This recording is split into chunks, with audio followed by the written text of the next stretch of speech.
Welcome back to Get Down to Business, the show all about small business, jobs, and entrepreneurship. As humans, we join in interpersonal unions and relationships based on how well we negotiate with each other. We negotiate terms of exchange, terms of labor, and conditions of interaction. We do this commercially through companies and collectively as nations. And sometimes we litigate when those things can't be resolved.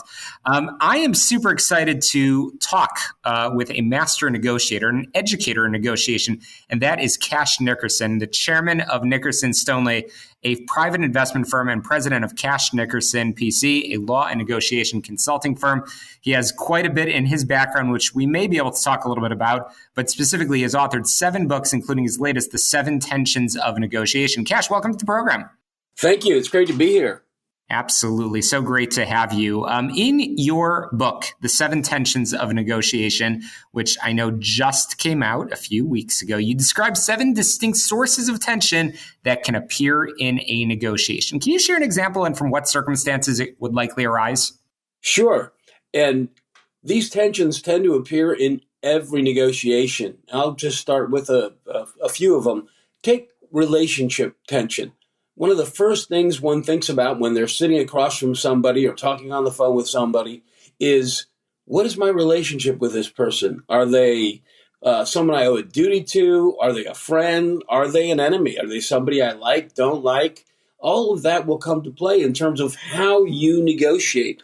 Whether you're conscious of it or not, and I want you to be conscious of it, it affects you, right? You decide you want to sell somebody something, and will you see them again or won't you see them again? If you'll see them again, you will handle them differently than if you'll never see them again. So that's like relationship tension. So that's just one example of the 7 tensions. Another one you might deal with is timing.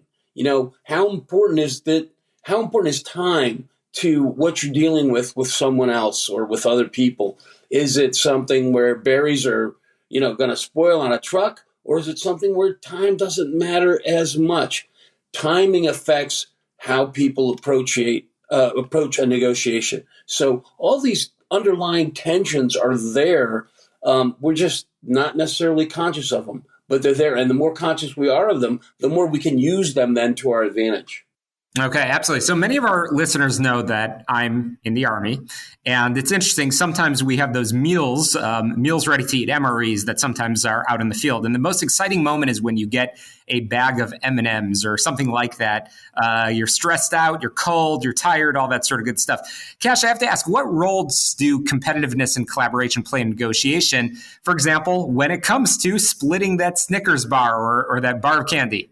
Yeah, I often use a simple scenario of here's, something of value between you and someone else, like a Snickers bar or M&Ms.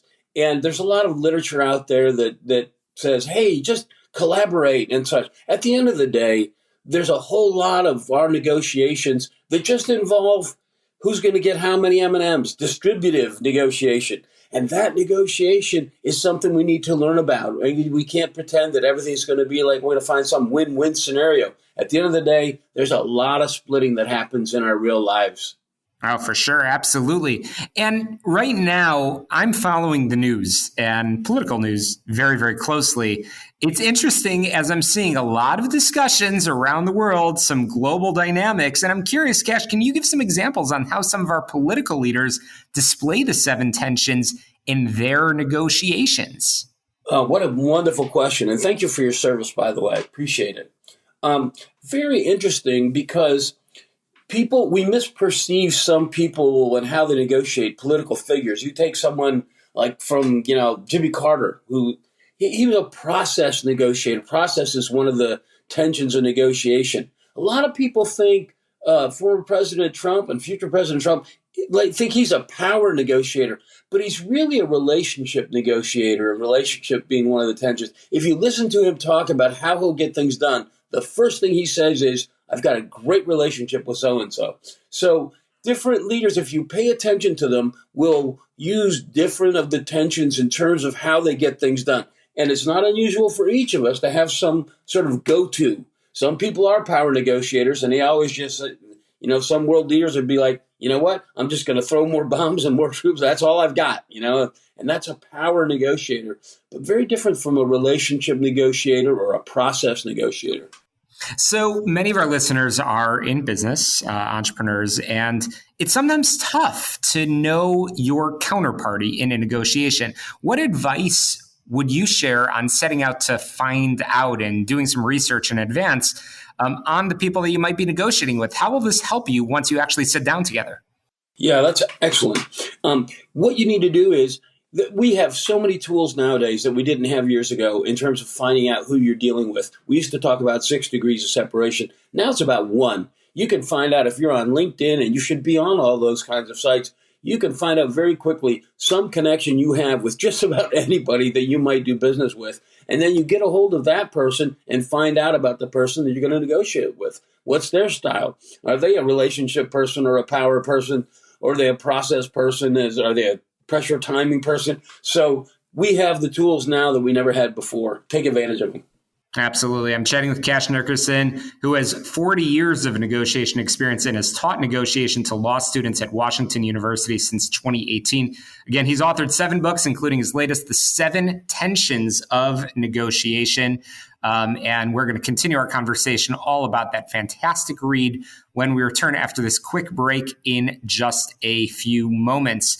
Again, chatting about these 7 distinct sources of tension that can appear in negotiations. And my friends, this is very relevant in that small business world, and we're going to talk a little bit more about that after this quick break. Remember, you can always get on my website, syklein.com, or of course, search for Get Down to Business on your favorite podcast app. Just make sure you subscribe, rate, review, and share so you don't miss a single episode when it drops, wherever you may be around the world. Again, a quick break. Don't touch that dial. We'll be right back with Cash Nickerson.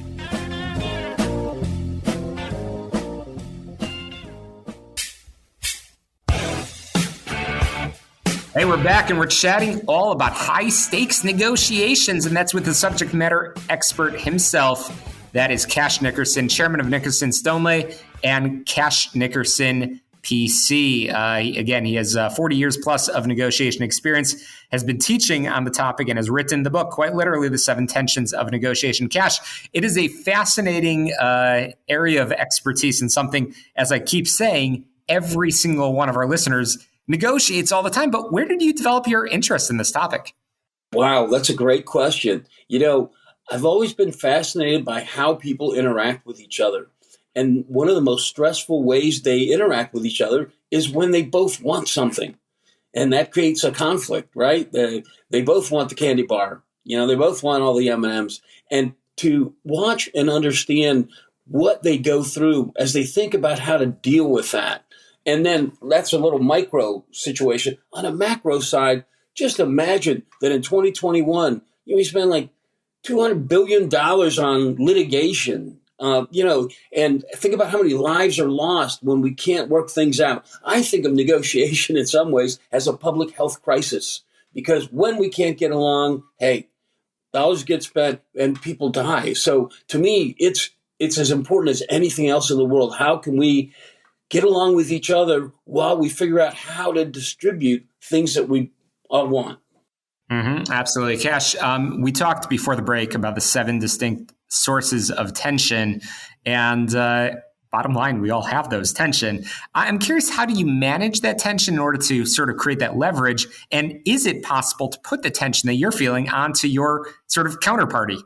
Yeah, I've got a process I developed, which I call FACE. Okay. First, ironically, is you have to feel the tension. It's there. And if you don't acknowledge it and deal with it, you're hurting yourself. So you have to feel it first. You have to assess it. What tension are you facing? If someone's saying, I need it by Friday, or this has to happen by Friday, or else you're done. I mean, that's A. And then C, cleanse it. We need to learn how to get back in touch with it. And through some breathing exercises and awareness, we can get rid of the tension, because it affects our ability to think. We just don't think clearly when we're under that kind of tension. And then finally, execute on a plan around the 7 tensions in order to address the situation that you're dealing with. So that's how to approach a tension-filled negotiation, and virtually all of them are. Oh, that's powerful stuff. Cash, as mentioned, you've written the book quite literally, and there's something there for everybody. And I want to make sure our listeners can find it and of course, follow your continued research and expertise on this topic of negotiation. How can they get in touch and how can they find the book? Yeah, my website is cashnickerson.com, and anyone can write me at cash@cashnickerson.com.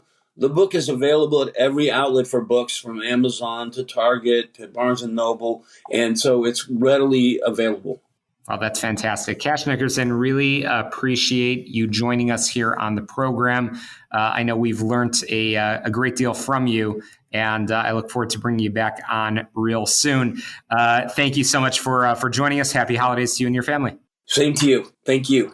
Absolutely. And that's a wrap for us this week on the show, all about small business, jobs, and entrepreneurship. Remember, you can get in touch with our sponsors, our friends, Tom Mirabali, for all of your health insurance and Affordable Care Act needs. You can reach him 630-863-3477, 630-863-3477, or his website, healthplanchicago.com. But that website may be a bit deceiving because I can tell you from firsthand knowledge and experience, Tom can help you wherever you are, whether you're in Chicago or beyond. He is a great resource and a guru on all things health insurance and the Affordable Care Act all over the country. Again, 630-863-3477 or healthplanchicago.com. And as mentioned earlier, make sure you get in touch with me. I love to hear from our listeners and hear the topics that we should be talking about on this program. We've covered a lot here today, and certainly we'll be back next Sunday right here on AM 560 The Answer, wherever podcasts can be found. Make sure you are building Get Down to Business into your schedule. Can't wait to hear from you. To success, let's get down to business. We'll see you next week. Have a great weekend.